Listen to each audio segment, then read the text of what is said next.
now, and when we think of books for kids at nursery school, we probably envisage nice, colourful books with heartwarming stories. However, a charity working to end violence against women and girls has revealed harmful stereotyping in many of these books. Nursery staff were invited to use an audit guide to examine their books and found only 5% featured characters in non-stereotypical gender roles, such as mum going out to work and dad looking after children. Well, joining me now is Rachel Adamson from Zero Tolerance. Rachel, good morning to you. Just talk us through some of the findings, which will probably surprise many people, I would have thought. Good morning. So we know that gender stereotypes are harmful. They reinforce gender inequality, and gender inequality is the cause of violence against women and girls, such as domestic abuse, rape, and sexual assault. So we invited 21 nurseries from across Scotland to audit their nursery books. And yes, we were not surprised, but concerned by the findings. Why do you think it is? Do you think that this has got a lot to do with perhaps some of these books are actually very old now? They're very dated. You know, you look at the likes of the Tiger Who Came to Tea. That was published in the 1970s. So that is part of the issue, that we are still replicating these harmful gender stereotypes that have been in our society for a very long time. But sadly, all too many much more recent books are still showing a society that we might have seen back in the 1950s.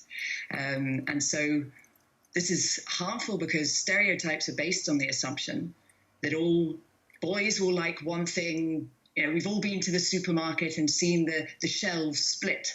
The blue action toys, violent video games are for the boys, and that the girls will like the same things, pretty pink princesses. And so this puts pressure on boys and girls to conform to certain notions of what it is to be a boy, what it is to be a girl. And sadly, this hasn't moved on that much. Do you think it truly influences their behaviour then?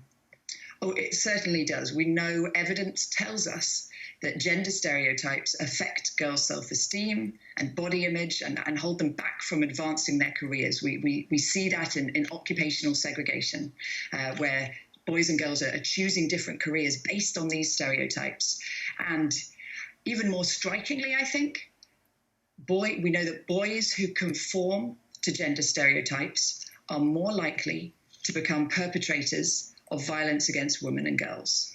And you also found only 1% of books had disabled characters as well, just suggesting a huge difference there in the reality of how many people in society have some kind of disability.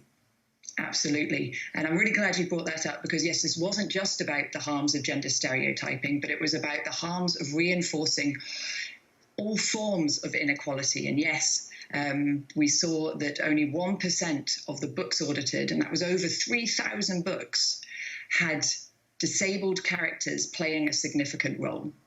And we know that the rates of disability within society are much higher than that. And children look to stories and they look to society, the pictures that they see around the world to shape who they think they can become. So it's really important that stories reflect the society as is. And so children, no matter what their background, no matter what their family looks like, what they look like, where they come from, that they can see themselves in stories. And so if I can just get this in, we're inviting all nurseries to visit our website and to see how they can tackle gender stereotyping. We're inviting them to do the book audit for themselves. There are free books to be won. Okay, Rachel, thank you for your time this morning. Rachel Adamson there from Zero Tolerance. It's an interesting one. You notice it whenever you start to read all these things. My favourite is a book called The Worst Princess, where she ditches the long hair in the castle and goes off and learns how to ride a dragon. Saves herself. On now.